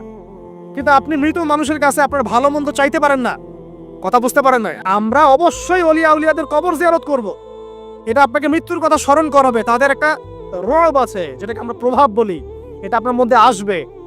আমরা অবশ্যই জিয়ারত করব। জিয়ারত করতে বলেছেন নবী সাল্লাল্লাহু আলাইহি ওয়াসাল্লাম, কারণ এটা আপনাকে পরকালের কথা কি করবে? স্মরণ করাবে। ওমরা করতে যান, আল্লাহ পাক সবাইকে তৌফিক দান করুন ওমরা হজ করার এবং বড় হজ করার, আমি দোয়া করি। ওখানে সবচেয়ে সেরা যে দৃশ্যগুলো দেখা যায়, তার মধ্যে একটা রাসূলুল্লাহ সাল্লাল্লাহু আলাইহি ওয়াসাল্লামের রওজা। ওখানে গেলে চোখের পানি ঝরে না এমন কোনো মুসলিম নাই, আছে? নাই। আরেকটা সবচেয়ে মন নরম করা একটা দৃশ্য হচ্ছে জান্নাতুল বাকি, যেটা আমরা বাকিউল গারকাত বলি। যেখানে আপনি দেখবেন সাহাবায়ে কেরাম রাদিয়াল্লাহু আনহুমের কবর, যতদূর চোখ যায় তাদের কবর। কবরের কোনো মাজার নাই, সেখানে কোনো তাওয়াফ হচ্ছে না কবরকে কেন্দ্র করে, সেখানে কবরে কেউ ফুল চড়াচ্ছে না, একটা ছোট্ট পাথর দেখা যায়, খেলার কিছু না। পৃথিবীর সবচেয়ে শ্রেষ্ঠ মানুষগুলো সেখানে শুয়ে আছেন। ওখানে গিয়ে দাঁড়াবেন, দেখবেন নিজেকে তুচ্ছ বলে মনে হবে। আমি এই পৃথিবীতে আর কি করছি? সেরা মানুষগুলি মাটির নিচে, আমি এখানে কি করছি? তো দেখুন প্রিয় ভাইরা, অবশ্যই ওলিয়া উলিয়াদের কবর জিয়ারত করবে, কিন্তু মৃত ব্যক্তি আপনার কল্যাণ করতে পারবে? অকল্যাণ করতে পারবে? হ্যাঁ, তারা আল্লাহর কাছে সুপারিশ করতে পারবে আল্লাহ পাক যখন তাদেরকে অনুমতি দিবেন। তারপরে আল্লাহ পাক যখন অনুমতি দিবেন, তখন নবী সাল্লাল্লাহু আলাইহি ওয়াসাল্লাম সুপারিশ করবেন, ওলিয়া উলিয়াগণ করবেন, আলেম ওলামা করবেন, শহীদগণ করবেন, হাফেজে কোরআন করবে, অনেকেই করবেন ইনশাআল্লাহ। আল্লাহ পাক আমাদের তাকদীরে এইসব সুপারিশ নসিব করুন বলি না আমি। মুসলিমরা আজকে শিরিক করছে অনেক ক্ষেত্রেই। দেখবেন হাতে একটা এই যে বালা পরে আছে, খুলে না। কেন খোলেন না ভাই? বলে যে এটা খুললে যদি রোগ হয়। রোগ দেওয়ার মালিক কে? ওই বালা না আল্লাহ? এই যে আপনার বিশ্বাস জন্মে নিয়েছে, এই যে বিশ্বাসটা জন্মিয়েছে আপনার হাতের উপরে, এই বালার উপরে, এটাই শিরক, এটাই শিরক। যদি আপনি বিশ্বাস করেন যে এটা হাতে থাকলে আপনি সুস্থ থাকবেন, হাত থেকে খুলে পড়ে গেলে আপনি আর বাঁচবেন না, এই যে কল্যাণ অকল্যাণের মালিক আপনি কাকে করলেন? ওই বালাকে করেছেন, আল্লাহকে করেন নাই। এখানে শিরক হয়ে গেছে, খুবই সূক্ষ্ম শিরক। আপনি নামাজ পড়ছেন মনে করেন, এখন কিছু মানুষ আসলো, এখন দেখছেন যে হুজুর তো আমার নামাজ দেখছে, নামাজটা খুব সুন্দর করে পড়ার চেষ্টা করলেন, লম্বা নামাজ, সেজদা গিয়ে আর উঠছেন না, খুব সুন্দর নামাজ পড়ছেন। এই যে মানুষকে দেখানোর জন্য নামাজটা পড়ছেন, এটা শিরক। এটা কি? এটাও শিরক। এই যে গণক বসে আছে রাস্তার পাশে, দেখবেন টিয়া পাখি নিয়ে তারপরে যে কাগজ নিয়ে আসেন ভাই ভাগ্য পরীক্ষা করে দেই। আরে ভাই, তুমি যদি মানুষের ভাগ্যই পরীক্ষা করতে পারবা, তো তুমি রাস্তার পাশে কেন? তোমার ভাগ্য কেউ পরীক্ষা করেনি কখনো? এতটুকু কমন সেন্স আমাদের নাই? ও যদি আমার ভালো মন্দ করতে পারে বা ভবিষ্যৎ বলতে পারে, তাহলে ও রাস্তার পাশে বসে আছে কিছু? ওর তো প্রাইম মিনিস্টার হওয়ার কথা, ওর তো ইলেকশন করার কথা। তো দেখেন, এই যে ওখানে গিয়ে আমরা কি করি, ভাই আমার হাতটা দেখে দেন, ভাই আমার অতীত বলে দেন, ভবিষ্যৎ বলে দেন, এবং এগুলো দিন দিন বাড়ছে। কিন্তু এর রাশিফল, কবিরাজি, গণকি, এগুলো দিন দিন বাড়ছে। এবং আমি লক্ষ্য করছি দিন দিন আরেকটা জিনিসও বাড়ছে, সেটা হলো জাদুবিদ্যার চর্চা করা। এবং গ্রামে গঞ্জে কুফুরি বাড়ছে না? কুফুরি করা, তাবিজ করা, বিচ্ছেদ করা, স্বামী স্ত্রীর বিচ্ছেদ করা, মেয়েকে বশ করা, সন্তানকে বশ করা বাড়ছে না? সবই শিরক, এগুলো সবই কুফুরি। এগুলো মুসলিমরা করছে না। মুসলিমরা এসব শিরকে লিপ্ত আছে বলেই তো অন্তর কঠিন হয়ে গেছে। ফাকাসাত কুলুবুহুম, তাদের অন্তর কঠিন হয়ে গেছে। তো একটা হাদিস বলে এখানে খালি, নবী সাল্লাল্লাহু আলাইহি ওয়াসাল্লাম বলছেন, যদি কেউ কোনো গণকের কাছে যায়, গিয়ে বলে দেখেন তো আমার হাতটা একটু, ও কিন্তু বিশ্বাস করে না যে এ ভবিষ্যৎ বলতে পারে, খালি এমনি বলেছে একটু দেখেন তো, বলার সাথে সাথেই 40 দিনের নামাজ কবুল হবে। আর যদি তার বলা কথায় বিশ্বাস করে যে হ্যাঁ তোমার ভবিষ্যৎ খুব ভালো, তুমি চাকরি পাবা, এটা করবা সেটা করবা, এবং সে বিশ্বাস করলো হ্যাঁ এটাই হবে, তখন নবী সাল্লাল্লাহু আলাইহি ওয়াসাল্লাম বলছেন সে যেন আল্লাহর পক্ষ থেকে যা নাজিল হয়েছে, মানে যে কোরআনুল কারীম, এই কোরআনকে যেন সে অস্বীকার করলো, মানে কুফরি করলো। এগুলো আমরা করছি না ভাই? অনেক কিছু করছে। আমরা স্তম্ভের পূজা করছি, অনেক মুসলিম আগুনের পূজা করছে। আগুন জ্বালিয়েছেন, মাথা নত করছেন কেন? আগুনের সামনে আপনি মাথা নত করবেন কেন? আপনি একটা স্তম্ভের সামনে, গাছের কাছে, গাছের সামনে দাঁড়িয়ে মাথা নত করে ধ্যান করবেন কেন? আপনি মেডিটেশন করছেন কি জন্য? আপনাকে নামাজ দেওয়া হয় নাই? 5 ওয়াক্ত নামাজ দেওয়া হয় নাই? নামাজ হচ্ছে বড় মেডিটেশন কিছু আছে নাকি? আপনি ধ্যান করছেন কি জন্য? অনেক মুসলিম তো জিনের উপাসনা করছে, জানেন? অনেক মুসলিম জিনকে তাবে করার চেষ্টা করছে। আর জিন বলে একটা জাতি আছে, এটা সত্য। এরকম প্রতিটা ক্ষেত্রে শিরক আছে। শিরক কথায় আছে, কাজে আছে, বিশ্বাসে আছে। দেখবেন মুসলিমরাই আল্লাহ ছাড়া অন্য কারো কাছে দোয়া করছে, মুসলিমরা নজর মানত করছে অন্য জায়গায়, আল্লাহর জন্য নজর মানত করছে না, অন্য কাউকে সন্তুষ্ট করার জন্য করছে। সন্তান হয় না, সন্তান হয় না, এখন কি হবে? সন্তান হয় না তো অমুকের কাছে যাও, সেখানে গিয়ে বকরি জবাই দাও, সন্তান হবে। সুবহানাল্লাহ। তো এই পদ্ধতি ইব্রাহিম আলাইহিস সালামের জানা ছিল না? শেষ বয়সে তিনি বলছেন রব্বি হাবলি মিনাস সালিহিন। আপনি দোয়া করতে পারেন না? সন্তান হবে না কেন? আল্লাহ পাক তাকদিরে লিখে রাখলেন, অবশ্যই হবে। আর আল্লাহ পাক তাকদিরে না লিখলে কিভাবে হবে? তাকদিরে যে ব্যক্তি বিশ্বাস করে না, সে ব্যক্তি হতাশ হয়।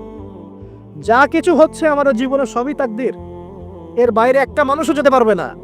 প্রিয় ভাইরা, কথায়, কাজে এবং চিন্তায় আমরা অনেক শিরিক করছি। শিরিকের কারণে আমাদের অন্তর কঠিন হয়ে গেছে। আরো কেন কঠিন হচ্ছে? বেদাত। আমল করছেন নবীর সুন্নত মারার জায়গায় অন্য কিছু আপনি করছেন। এমন এমন কিছু আমল করছেন যেগুলোর সাথে রাসূলের সুন্নতের কোনো সম্পর্ক নাই এবং সাহাবীদের সুন্নতেরও কোনো সম্পর্ক নেই। এই ক্ষেত্রে গিয়ে আপনি বেদাত করছেন, বেদাত করে অন্তর কঠিন হয়ে যাচ্ছে। অন্তর কঠিন হওয়ার একটা বড় কারণ হচ্ছে হারাম রিজিক। যখন আপনি হারাম রিজিকে যাচ্ছেন, সুদ, ঘুষ, আপনার দুর্নীতি, আপনার এই যে অন্যের সম্পদ আত্মসাৎ হয়ে যাচ্ছে। আমি কি বুঝাতে পারছি না? হারাম রিজিক যখন আপনার শরীরে ঢুকছে, অন্তরটা শক্ত হয়ে যাচ্ছে। একটা হাদিস যথেষ্ট। আল্লাহ রাসূল বলেছেন ইন্নাল্লাহা তাইয়্যিব লা ইকবালু ইল্লা তাইয়্যিব। আল্লাহ পাক পবিত্র সত্তা, তিনি পবিত্র ছাড়া কবুল করেন না। আপনি 10টা হজ করে আসেন, চুরির টাকা দিয়ে, ডাকাতির টাকা দিয়ে, আত্মসাতের টাকা দিয়ে, দুর্নীতির টাকা দিয়ে, যদি কবুল হয় তাহলে কোরআন সুন্নাহ মিথ্যা হয়ে যাবে। নাউযুবিল্লাহ। কথা কি বুঝতে পারছেন না? আল্লাহ রাব্বুল আলামিন বলছেন আল্লাহ পাক পবিত্র ছাড়া কবুল করেন না। হারাম রিজিক দিয়ে ইবাদত কবুল হয় না। আমরা ওই যে রংপুর অঞ্চলে একবার ওই যে হারাগাছ একটা অঞ্চল আছে না, সেখানে গিয়েছিলাম। সেখানে মাশাআল্লাহ আবার বিড়ির অনেক ফ্যাক্টরি আছে। কিসের? বিড়ি তো হালাল নাকি? তামাক তো হালাল নাকি? তো সেখানে বিড়ি ফ্যাক্টরির অনেক মালিক আছে এবং তারা মসজিদ কমিটির অনেক দায়িত্বপ্রাপ্ত আছে। মুসলিমদের গায়রত্ব এখন নাই, মুসলিমরা এদেরকে আবার মসজিদ কমিটির সদস্যও বানিয়েছে। তো এখন মসজিদ কমিটিতে এসে তার প্রভাবে ইমাম সাহেব টিকতে পারে না। দুইজন বলে নামাজের পর হাত তুলে দোয়া করতে হবে, দুইজন বলে করা যাবে না। ঠিক আছে? এই নিয়ে ক্যাচাল। এই ক্যাচাল হতে হতে দেখা গেল এক পর্যায়ে মারামারি পর্যন্ত হয়েছে। মসজিদ ভাগ হয়েছে, মারামারিও হয়েছে। তো সেখানে আমাকে দাওয়াত করেছিল যে ওয়াজ করার জন্য, দোয়া করার কথা বলছে। তাই আমি বললাম যে দোয়া করে লাভ কি? দোয়া করলেই বাকি, না করলেই বাকি, রিজিকটাই তো হারাম। আপনি তো তামাকের টাকা খাচ্ছেন, তামাক। আপনি মাদকের টাকা খাচ্ছেন, এটা কি হালাল না হারাম? তো হারাম টাকা দিয়ে হাত তুলে দোয়া করলেই কি না করলেই কি, দোয়া তো উঠছে না উপরে। আগে হারাম রিজিক ছাড়েন, তারপর দোয়া করুন। তো রিজিক হারাম হওয়ার কারণে আমাদের কি হচ্ছে, অন্তরটা কি হচ্ছে ভাই, কঠিন হচ্ছে। ওই পাখির মতো আর মুক্ত আকাশ উঠতে পারবে না। তারপরে সামনে যান, আরো কেন কঠিন হয়, বস্তুবাদিতা, দুনিয়া, সারাদিন দুনিয়ার ফিকির, দুনিয়ার চিন্তা, খাবো কি, করবো কি, ব্যাংক ব্যালেন্স, টাকা পয়সা, স্ট্যাটাস, সারাটা দিন দুনিয়ার দুনিয়া। ঘুম থেকে ওঠা থেকে নিয়ে শুরু করে ঘুমানো পর্যন্ত খালি দুনিয়া। যারা দুনিয়ার নেশায় মত্ত হয়ে আছে, এদের অন্তরটা কঠিন হয়ে যায়। এই অন্তরটা পাখির মতো হতে পারবে না। ঠিক আছে কথা? যারা দুনিয়ার নেশায় মত্ত হয়ে আছেন, এই অন্তরটা কঠিন হয়ে যাবে, পাখির মতো হতে পারবে না। তারপর কি, আরো সামনে যান, দিনই জ্ঞান চর্চা না করা অন্তর কঠিন হওয়ার কারণ। আর কি কারণ, পাপ করা, পাপ। যত বেশি আপনি পাপ করবেন, যত বেশি পর্ন দেখবেন, যত বেশি মাদক খাবেন, যত বেশি জুয়া খেলবেন, যত বেশি অহেতুক সময় নষ্ট করবেন, যত বেশি আপনি অন্যের ক্ষতি করবেন, ঠিক আছে, নিরপরাধ মানুষের উপর নির্যাতন করবেন, যত বেশি আপনি পাপ করবেন, পাপ, এই পাপ করতে করতে করতে মানুষের অন্তর কঠিন হয়ে যায়। ইবনুল কাইয়্যিম রাহিমাহুল্লাহ বলেছেন যে পাপ করতে থাকলে মানুষের অন্তর কঠিন হয়ে যেতে থাকে, এবং ইস্তেগফার আর জিকির করলে গিয়ে মানুষের অন্তর আবার নরম হতে থাকে। পাপের উপর পাপ করতে থাকলে মানুষের অন্তর কঠিন হতে থাকে। এ বিষয়ে রাসূলুল্লাহ সাল্লাল্লাহু আলাইহি ওয়াসাল্লাম বলেছেন, যখন মানুষ একটা পাপ করে কলবের মধ্যে একটা কালো দাগ পড়ে যায়, যখন আরো একটা পাপ করে আরেকটা কালো দাগ পড়ে যায়। এভাবে যখন পাপ করতেই থাকে তখন পুরো কলবটাই কালিমা পূর্ণ হয়ে যায়। এই অবস্থায় যদি সে তওবা করে, আল্লাহ পাক মাফ করে দিবেন। যদি এই অবস্থায় তার মৃত্যু হয়ে যায়, তার আত্মাটা থেকে দুর্গন্ধ বের হতে থাকে, যে আত্মাটা কবজ করতে পর্যন্ত মালাকুল মউত মানে ঘৃণা পোষণ করেন। কথা কি বুঝতে পারছেন? যখন অন্তর পাপ করতে করতে কলুষিত হয়ে যাবে, ওয়াকাদ খাবা মান দাসাহা, যখন পাপ করতে করতে অন্তর কলুষিত হয়ে যাবে, তখন আপনার এই মালাকুল মউত পর্যন্ত ওই আত্মাটাকে বের করার সময় ঘৃণা করবে, দুর্গন্ধযুক্ত। আল্লাহ পাক আমাদেরকে পাপ থেকে বাঁচিয়ে রাখুন। আমি এরকম কিছু কাজ আছে, বস্তুবাদিতা, শিরক, বেদাত, হারাম রিজিক, সারাদিন দুনিয়ার ফিকির নিয়ে থাকা, ঠিক আছে, অন্যের ক্ষতি করা, পাপ কন্টিনিউয়াসলি করতে থাকা, এবং দিন ছেড়ে দেওয়া, দিনের এলন ছেড়ে দেওয়া, আল্লাহ পাকের আনুগত্য ছেড়ে দেওয়া, এই কাজগুলো করতে থাকলে মানুষের অন্তর কি হয়, কঠিন হয়ে যায়। এখন সলিউশন কি বলেন? 5 মিনিটে আমি সলিউশন বলছি, কেমন করে আপনি এটাকে নরম করবেন আর পরিশুদ্ধতা অর্জন করবেন এবং ওই পাখির মতো মুক্ত আকাশে উড়বেন। কিভাবে বলবো? 1 নাম্বার, অবশ্যই শিরক ত্যাগ করতে হবে। কি করতে হবে? শিরক ত্যাগ করতে হবে। আল্লাহ পাকের তাওহীদের উপর থাকতে হবে। আল্লাহ পাক তৌফিক দান করুন। লং কিছু বলার সময় নেই আমার হাতে, একটা বই বলছি, কিতাবুত তাওহীদ। কি নাম? কিতাবুত তাওহীদ। এই বইটা অনেক ভার্সন বাজারে বের হয়েছে, কিনে দেখবেন শিরক কত প্রকার, কি কি, তাওহীদ কাকে বলে, কত প্রকার, কি কি। যেটা বুঝবেন না, মাদ্রাসা চলে যাবেন, আলেম ওলামার কাছে গিয়ে জিজ্ঞাসা করুন, হুজুর এটা বুঝি নাই। ঠিক আছে? 1 নাম্বার, শিরক ত্যাগ করতে হবে। 2 নাম্বার, আপনাকে তাওহীদে থাকতে হবে। দেখ, অন্তর নরম করার কথা বলছি। 2 নাম্বার, সুন্নতের উপর আমল করতে হবে। ওই যে পাখির কথা বললাম, যে সকালবেলা বের হয় আর সন্ধ্যাবেলা কি করে, বাসায় ফেরে, খালি পেটে বের হয়, ভরা পেটে বাসায় ফেরে। তার মানে আমাদেরকেও সকাল সন্ধ্যাটা কাটাতে হবে নবী সাল্লাল্লাহু আলাইহি ওয়াসাল্লামের সুন্নত অনুযায়ী। যখন তিনি ঘুমাতেন তখন ঘুমাবেন, যখন উঠতেন তখন উঠবে, বাকি কাজ যেমন করে করতেন তেমন করে করবে, তখন অন্তর ইনশাআল্লাহ নরম হয়ে যাবে। ঠিক আছে ভাই? 2। 3 নাম্বার, 5 ওয়াক্ত নামাজ জামাতে। নামাজ আপনাকে যে কোনো পাপ থেকে বাঁচাবে ইনশাআল্লাহ। ভাই জেনা করছেন, নামাজ পড়েন, তাও তওবা করে নামাজ পড়েন। আপনি হারাম অ্যাফেয়ার্সে আছেন, হতাশ হয়েন না, নামাজ পড়েন। গুনাহ ছাড়তে পারছেন না, নামাজ পড়েন। সুদ খাচ্ছেন, নামাজ পড়েন। আপনি পতিতালয়ে গিয়েছেন, নামাজ পড়েন। বেপরদা চলছেন, তাও নামাজ পড়েন। আপনি অন্যের হক নষ্ট করেছেন, তাও নামাজ পড়েন। যে পাপই করেছেন, নামাজটা পড়েন। নামাজ আপনাকে সমস্ত পাপ থেকে বাঁচিয়ে রাখবে ইনশাআল্লাহ। ইনশাআল্লাহ আস্তে আস্তে ইনশাআল্লাহ দেখবেন সব পাপ থেকে আপনি দূরে চলে আসছেন ইনশাআল্লাহ তাআলা। 3 নাম্বার নামাজ। 4 নাম্বার, বেশি থেকে বেশি, ভাই শোনেন, বেশি থেকে বেশি পরকালের ফিকির করবেন। খালি পরকালের চিন্তা করবেন যে আমাকে মৃত্যুবরণ করতে হবে, কবর যেতে হবে, পুলসিরাত পার হতে হবে, আল্লাহর সামনে দাঁড়াতে হবে। যত বেশি আপনি আল্লাহর ফিকির করবেন, পরকালের ফিকির করবেন, আপনার মনটা নরম হয়ে যাবে ইনশাআল্লাহ, মনটা শক্ত হবে না। 5 নাম্বার, মানুষের সাথে খুব বেশি মেলামেশা করবেন। মানুষের সাথে খুব বেশি মেলামেশা করলে ইবনুল কাইয়্যিম রাহিমাহুল্লাহ বলেছেন অন্তর কঠিন হয়ে যাবে। কারণ মানুষ আপনাকে গীবত করাবে, হ্যাঁ, মানুষ খারাপ কাজে নিয়ে যাবে, বেফাস কথাবার্তা বলবেন, হয়তো বেফাস কাজ করবেন, ফুজুল কি বাদ করবেন, এগুলো করতে গিয়ে আপনি দেখবেন অন্তর কঠিন হয়ে গেছে। এত বেশি মানুষের সাথে মেলামেশার দরকার নাই, প্রয়োজন যতটুকু অতটুকু করবে। ঠিক আছে, আল্লাহ পাক তৌফিক দান করুন, আমিন। কয়টা বললাম? 5, 6। আমার সবচেয়ে প্রিয় নসিহত, প্রত্যেক দিন মিনিমাম 1 ঘন্টা করে কোরআন তেলাওয়াত করবেন বুঝে। আমি বলিনি না বুঝে করলে কোনো নেকি হবে না, প্রত্যেক হরফে 10 নেকি হবেই হবে, কিন্তু আপনি করবেন বুঝে ইনশাআল্লাহ। যখন বুঝে আপনি প্রত্যেক দিন 1 পারা করে বা 1 ঘন্টা করে কোরআন তেলাওয়াত করবেন, আপনার কলিজা, আপনার কলব নরম হতে বাধ্য এবং আপনার অন্তরে আল্লাহ নূর নেমে আসবে ইনশাআল্লাহ। দেখবেন আপনার কলব থেকে সমস্ত এই যে পঙ্কিলতা, কলুষতা ইনশাআল্লাহ চলে যাবে ইনশাআল্লাহ তাআলা। দুটো জিনিস অন্তরকে পবিত্র করে ফেলে, এক হচ্ছে কোরআন তেলাওয়াত, আর এক হচ্ছে বেশি থেকে বেশি আল্লাহর জিকির এবং ইস্তেগফার। তো কোরআন তেলাওয়াত বাড়িয়ে দেন, আল্লাহ পাক সবাইকে কোরআন তেলাওয়াত করার তৌফিক দান করুন, আমিন। যারা শেখেন নাই আজকে ওয়াদা করেন যে কোরআন আপনারা বিশুদ্ধ করে পড়া শিখবেন, ওয়াদা করেন। আগামী রমজান আসার আগেই 1 খতম দেওয়া চাই, পারবেন? এবং কোরআনের চর্চা বাড়িয়ে দিবেন, প্রত্যেক দিন কিছু করেন না করেন কোরআন তেলাওয়াত করতে হবে, ঠিক আছে? আল্লাহ পাক তৌফিক এনায়েত করুন, আমিন। আর বুঝে পড়ার চেষ্টা করবেন। একটা সহজ তাফসীর বলে দেই, মারিফুল কোরআন বাসা আছে না? মারিফুল কোরআন তাফসীর ইবনে কাসির বাসায় নাই, জালালাইন বাসায় নাই, বাসায় নাই, কিনেন। সারাদিন তো অনেক টাকা পয়সা খরচ করছেন, 3টা তাফসীর কিনেন, জালালাইন কিনেন, মারিফুল কোরআন কিনেন, ইবনে কাসির কিনেন, বাসায় গিয়ে পড়া শুরু করেন। পারবেন না?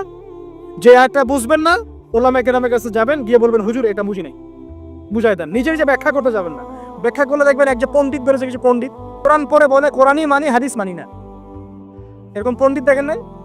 কোরআনই মানি হাদিস আর মানি না, কারণ আল্লাহ নাকি নাউজুবিল্লাহ কোরআনে নাকি আল্লাহ পাক হাদিস মানতে বলে নাই, ও নাকি পায় না। এই জন্য দেখলাম সুবহানাল্লাহ নামাজ পড়তেছে, কোরআন থেকে নামাজ পড়তেছে, হাদিসের কোনো হেদায়েত নিবে না। মানে কিরকম যে হাত আবার ঠিকই বাঁধতেছে, হাত বাঁধতেছে, রুকু করতেছে, সেজদা করতেছে, এগুলো আবার কোথায় পাইলো আল্লাহ ভালো জানে। হাত এভাবে বাঁধতেছে, এভাবে হাতটা বাঁধা কোরআনে কোথায় আছে আমি পাইলাম না কোথাও, ঠিক আছে? হাদিস ছাড়া কি এগুলো আসবে? হাত বাঁধ, সেজদায় গিয়ে সুবহান রাব্বিয়াল আলা বলছে না, বলছে আসলামতু লিরাব্বিল আলামিন, এটা কোরআন থেকে বলছে। অথচ নবী সাল্লাল্লাহু আলাইহি ওয়াসাল্লাম হাদিস থেকে বলছেন সুবহান রাব্বিয়াল আলা সুবহুন কুদ্দুসুন রব্বুল মালাইকাতি ওয়ার রূহ সুবহানাকাল্লাহুম্মা রাব্বানা ওয়া বিহামদিকা আল্লাহুম্মা ইগফির। এগুলো নাই, ও বলছে আসলামতু লিরাব্বিল আলামিন, মানে কোরআন মানি হাদিস মানি না। এত বেশি পণ্ডিত হওয়ার দরকার নাই, এরা হচ্ছে ইচরা পাকা টাইপের পণ্ডিত। ওমর রাদিয়াল্লাহু আনহুর যুগে বেঁচে থাকলে এদেরকে পিটাই সোজা করে ফেলাইতে। ইসলামী শুরু করছে, কোরআন মানি হাদিস মানি না। আল্লাহ পাক কোরআনে বলছে ওয়া মা আতাকুমুর রাসূলু ফাখাযু, রাসূল যা দিয়েছেন তা গ্রহণ করো, ওয়া মা নাহাকুম আনহু ফানতাহু, রাসূল যা নিষেধ করছেন দূরে থাকো। রাসূল যা দেন সেটা হাদিস না, রাসূল যা দেন সেটা সুন্নাহ না, সুন্নাহ তো সে মানেই না, আলটিমেটলি সে কোরআনই মানে না। তো আসল কথা হচ্ছে এইসব ফিতনা থেকে বেঁচে থাকবেন, কোরআন তেলাওয়াত বাড়িয়ে দেন। কয়টা বলছি? 5টা 6টা। 7 নাম্বার, বেশি থেকে বেশি ইস্তেগফার সারাদিন পড়বেন, আস্তাগফিরুল্লাহ ওয়া আতুবু ইলাইহি, আস্তাগফিরুল্লাহ ওয়া আতুবু ইলাইহি, আস্তাগফিরুল্লাহাল্লাযী লা ইলাহা ইল্লা হুয়াল হাইয়ুল কাইয়্যুম ওয়া আতুবু ইলাইহি। প্রত্যেকদিন পড়তে হবে 100 বার করে। কতবার করে? 100 বার। 8 নাম্বার, বেশি বেশি আল্লাহর জিকির, চলতে ফিরতে জিকির, সুবহানাল্লাহ, আলহামদুলিল্লাহ, লা ইলাহা ইল্লাল্লাহ, আল্লাহু আকবার, লা হাওলা ওয়ালা কুওয়াতা ইল্লা বিল্লাহ। বলবেন হাসবুনাল্লাহু ওয়া নি'মাল ওয়াকিল, ঠিক আছে? সুবহানাকাল্লাহুম্মা রাব্বানা ওয়া বিহামদিকা আল্লাহুম্মা ইগফিরলি, সুবহানাল্লাহি ওয়া বিহামদি আদাদা খালকি ওয়া রিদা নাফসি ওয়া জিনাতা আরশি ওয়া মিদাদা কালিমাতি। যত জিকির আছে সব করবেন, জিকির বাড়াবেন। যত জিকির বাড়াবেন অন্তর পরিশুদ্ধ হবে ইনশাআল্লাহু আযজা ওয়া জাল। কয়টা বলছে? 8। আর 2টা বলি, 9। অন্যের হক নষ্ট করবেন না।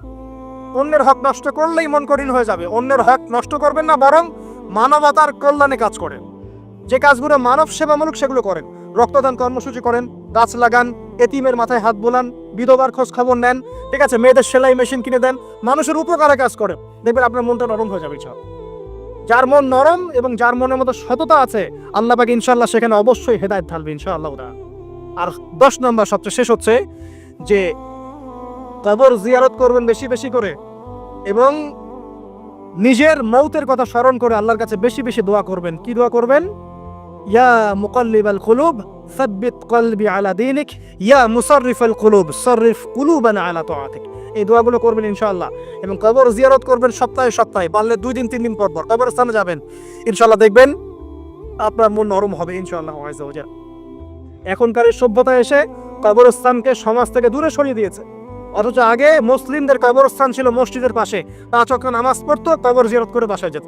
5 ওয়াক্ত নামাজ পড়তে আসতো, কবরকে দেখতো, পরকালে কথা স্মরণ হতো। এখন কবরস্থান ওই যে দূরে, সারা জীবনে একবার যায় কিনা সন্দেহ আছে। এই 10টা কাজ যদি আপনারা করতে পারেন ইনশাআল্লাহ তাআলা, আমাদের কলবটা ইনশাআল্লাহ নরম হবে, আত্মশুদ্ধি অর্জিত হবে। আর এগুলোর পাশাপাশি অবশ্যই আল্লাহওয়ালা, আত্মশুদ্ধিওয়ালা মানুষের সোহবতে গিয়ে থাকবেন।